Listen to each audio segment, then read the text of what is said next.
So, good morning, Alaska. We're going to try this out again.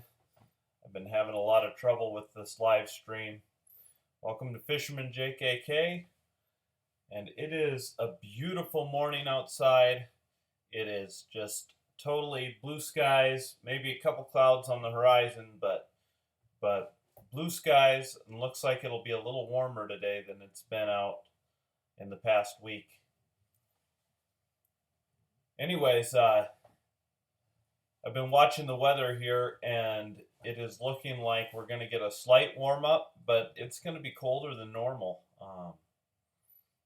It's been a really cold May. We haven't even broke 70 degrees at our house. I think in 2011 we had a summer like that, and we ended up only getting 2 days that broke 70 degrees. So, that's just part of living in Alaska.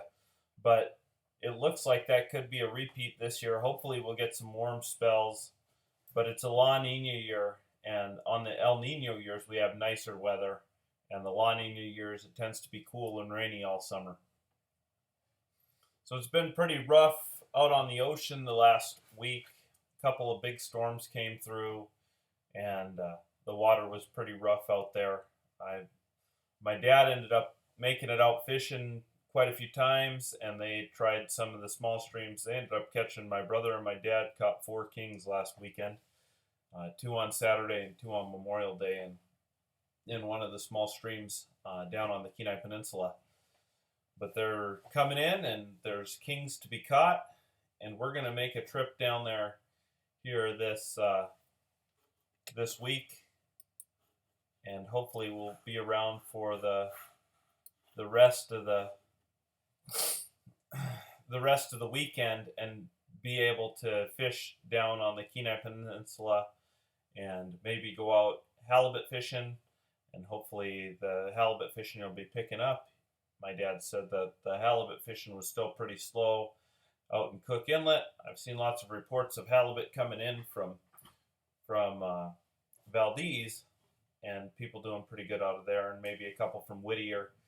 But it sounds like the halibut and the Gulf are a little bit slower to show up, closer to shore than normal. So hopefully we'll get a few on this time around when we go down there, but we're not holding our breath. Anyways, we should get down there. I'm planning to get some underwater footage. I've got to build a platform for my GoPro to put it down in Cook Inlet. I'm a little nervous about dropping it down with the tides and the big fish down there, with fish hitting my camera in the past. We'll see if they can withstand halibut hitting the camera. I've seen video of people putting halibut down, GoPros down for halibut, and the halibut come up and hit the camera a lot of times. So I'll have to make sure it's pretty secure. And I don't want it to jump around in the current, and with the wave action and all that stuff. I want it to be sitting still so you can actually see what's going on down there. And we'll have to see if I'm able to do that with my tripod idea and maybe putting it down on a downrigger. But when we get out halibut fishing, if the weather's good, and it's forecasted to be good, it's supposed to calm down here through the week and warm up just a little bit. Around my place here, it's supposed to be in the 60s. We'll see if it stays that way.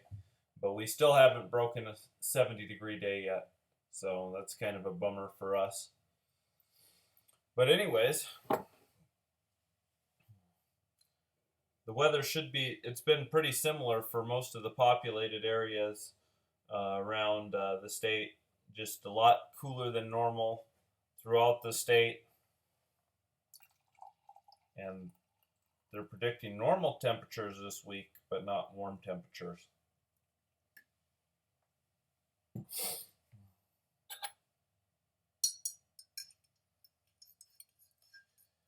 My brother was able to get out hooligan fishing before last weekend, and he ended up catching a cooler full of hooligan. But it should be starting to slow down for hooligan fishing this week. we may not even stop and fish for hooligan on our way down to the peninsula because they hit so early this year, which is funny with the cold temperatures. Usually that causes them to hit a little bit later. Same with a lot of the other fish when the temperatures just don't bump up. It just doesn't trigger the runs to come. But I guess they've come on time, and the fishing was pretty good last week. We'll have to see if it looks like they're catching them. We might stop and grab my brother's net and try and catch a few hooligan. And if we do that, I'll get a video up on hooligan fishing, which it's a blast, but you can only do it if you're a state resident. So yesterday morning at about 12:15 in the morning, I guess that was Monday morning, we had a 4.3 earthquake like 3 miles from our house, and that was pretty crazy. It shook pretty good, woke my boys up, and they're pretty hard sleepers, so that says something. When you have them, usually we feel a 4.3 if you're sitting still and it's 40 or 50 miles away. You still can kind of feel that, and this we're basically right above where the earthquake struck. And then later on that evening, they ended up having 5.3, almost where we're going this weekend. So it's just kind of, for us, earthquakes aren't that scary, but they can be if they're real big. The biggest one I've gone through was 7.9 in 2001. We had a big one on the Denali Fault, and that was a that's the biggest earthquake I've ever been through. And that one, my buddy and I were sitting up in our dorm room and up at UAF, and it starts shaking, and it keeps getting worse and worse.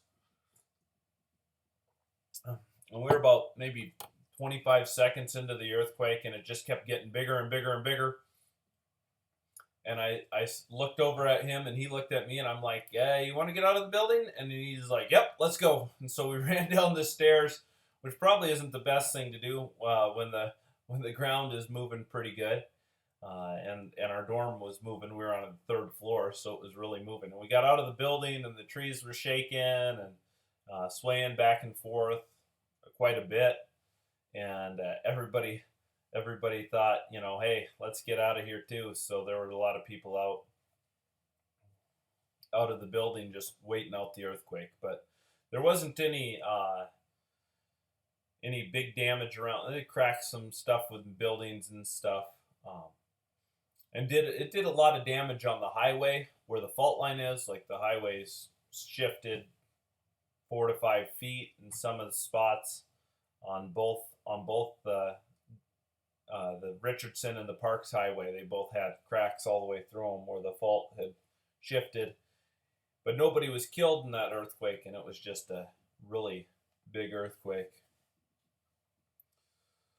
So, anyways, through the week we've been working on getting a garden out. I'll have a video up here shortly, hopefully before I go to the peninsula. But we tilled up some fresh ground, and we have really rocky ground at our house. And we tilled it up with a rototiller and pulled the rocks out and pulled the stumps and roots out. And it was just a lot of work to put in the garden. We put a fence up, and the kids helped us get the rocks out. Anyways, with all that work, we got it planted. Then 2 days later, it starts snowing on us.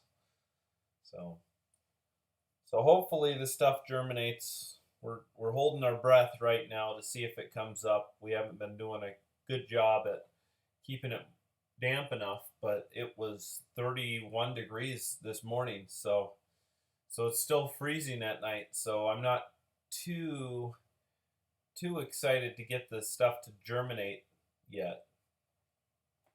And maybe if it holds off a couple of days before it starts germinating, it'll be better. So we'll get some water on it and see if it comes up. Some of our seeds are kind of old, but if it does, all our plants that are in it are pretty cold weather hardy. And we did broccoli and cauliflower and radishes, carrots, potatoes, kale, lettuce, just stuff like that. And hopefully all those Alaska plants will come up real well. But I was sitting here working on a video, and I look out the window the other day, and there's a moose chasing off its 2-year-old calf. And it went after it. The calf was pretty confused, but they're all calving right now, and actually most of them have already calved around us. But that brings in the bears real bad. So the brown bears really like to eat the moose calves, and they will really take them down, and they eat quite a few of them.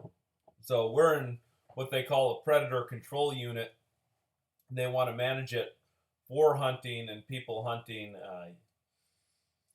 And so we can take a brown bear just on our license. We don't even need a tag.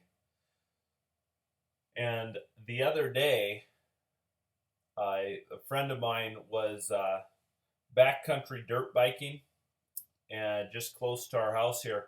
And he said he saw 4 brown bear. He saw 3 together, and he thought they were all adults. So it was probably a sow with 2 of its older cubs still hanging around with it. And then he saw another adult grizzly down in a draw.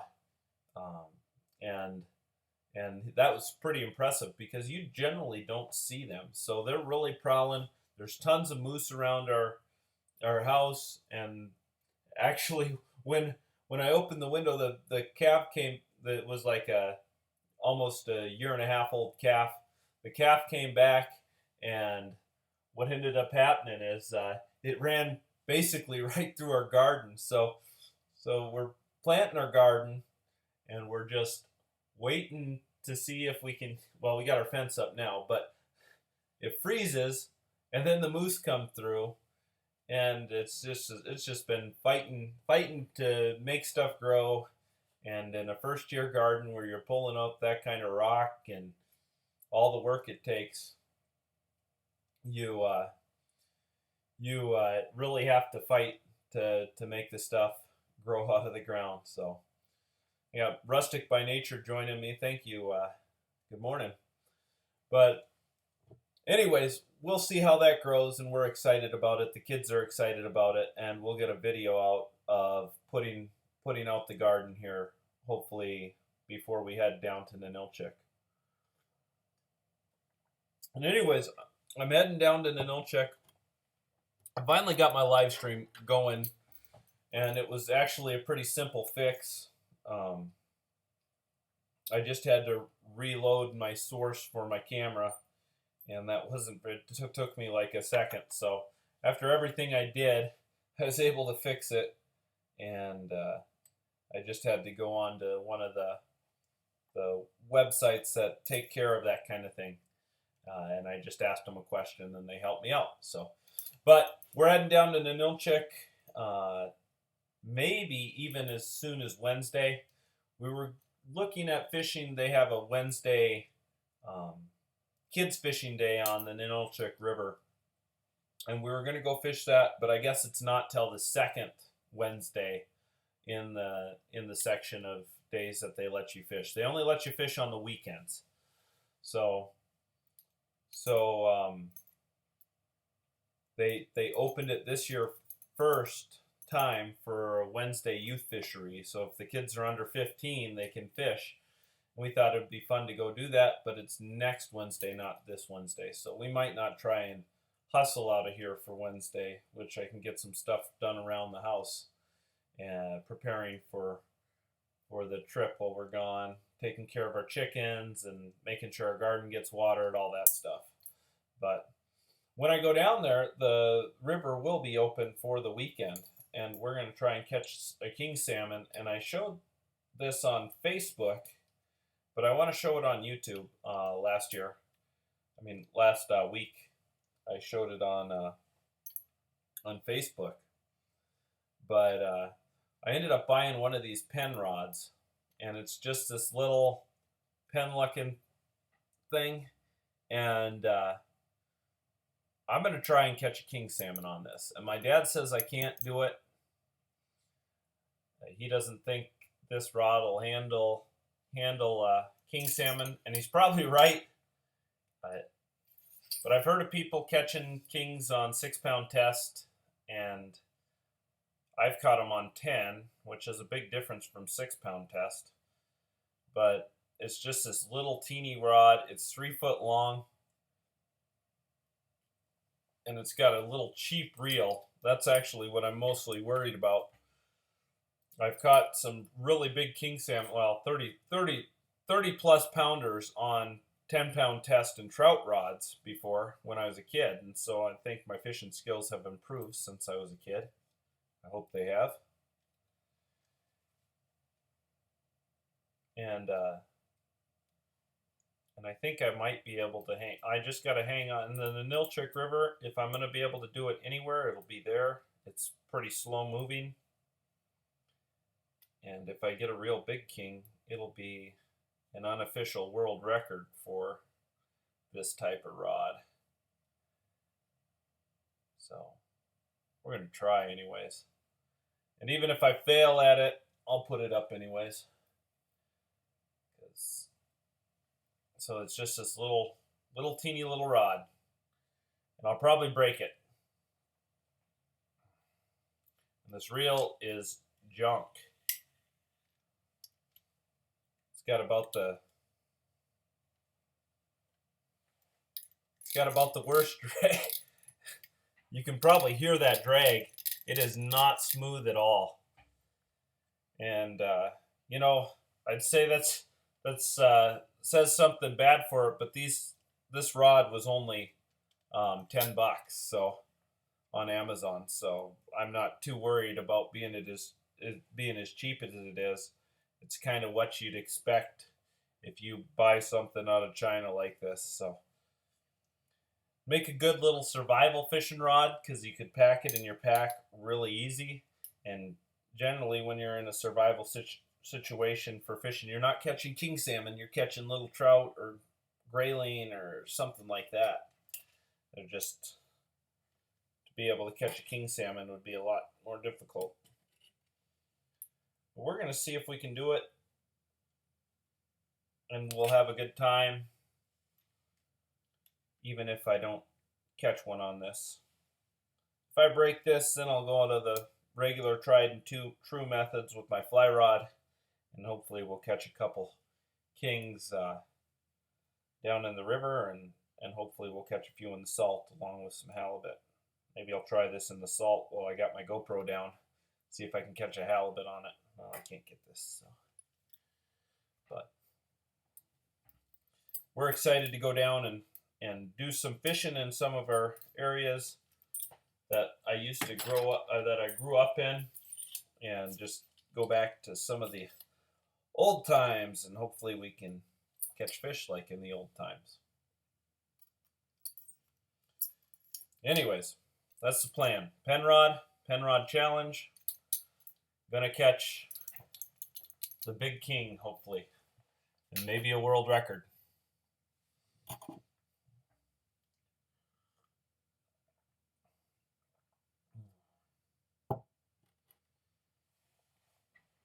Anyways, while we're down there, hopefully I'll get out for some morels. Cody has been bugging me like crazy to go looking for morels. Yesterday we were working on the garden, and he comes up to me and says, "Dad, there's a bluebell."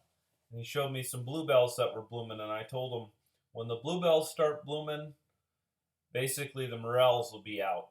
So we will see if they're out when we go down to the peninsula. There's a couple of spots that I know where they usually come out. I saw some reports of some coming in on the forums, and it still feels a little cold for me. It just hasn't even been breaking 60 in the day. So you like to have about 60-degree weather when they start coming out and really coming out in force. So we'll see if we even have a good year for them because it's so cold this year. They like to have some warmer weather, or at least a shift in weather as they come out in the spring. But if we find a few of those, I'll put up a video of that too. So anyways, we're looking to have a good week, hopefully, and get some cooler video uploaded, better than I've been uploading. We'll have to see what happens with what we get. We can't plan for what we get. It just happens to us. So that's where it is, Alaska reality and not Hollywood drama. We can't plan for the stuff that happens for us. We can just edit the video a little bit. But that's the plan, and I want to get some underwater footage when we get down there and go out halibut fishing. I want to get some halibut on video. And every time we've dropped it, generally you see halibut. So my brother dropped the GoPro, and I have a little bit of footage, but it's really shaky on my channel, and it didn't go anywhere. Not many people have watched it because it's so bad and shaky. You can hardly stand to watch it. But they definitely saw halibut when they dropped down their camera down there. So we'll see if at the bottom of Cook Inlet we can capture some halibut too. And if my tripod works out, then it should be good footage. And it should be watchable anyways. Anyhow, thanks for watching, guys. I'm going to sign off here. Hopefully my stream came in okay. It looks to me like it's not too laggy. So we're going to keep trying to do this. I may not be back in time to stream on Tuesday next week. Tune in at 7:30. If we're not there, we're not there. I'll try to make sure it happens. Maybe I'll put it on in the evening right when we get back if I don't get back on time. Eventually, I'd like to take our streams mobile. I don't know if 3G or 4G or LTE, 4G LTE, if they'll be able to put out a stream. But I would like to go mobile with our streams and do stuff from location, and that would be ideal, I think, for this channel. And you guys would get to see more of the state. In a live version anyways. I've got my window out here and it's got a good view in the back, but it just isn't the same as being out in the middle of it. So anyways, if you're tuning in on this live feed and you're not subscribed to the channel, subscribe and you'll get updates of when we go places, and you'll get to see a lot of the state through the videos we post. They'll come up on your page, and you'll be able to see them. A lot of them are tough to find, so it'll make it that easier to find for you. It's free. It doesn't cost anything, so you just hit the subscribe button. That'll be at the end of this. And thanks for watching. Thanks for tuning in, especially Rustic by Nature there. Thanks for tuning in on a weekly basis with me and hanging out. And I'll try and get better and better at it. I'm kind of growing the channel and trying to get better. So thanks for watching, and we'll catch you guys later.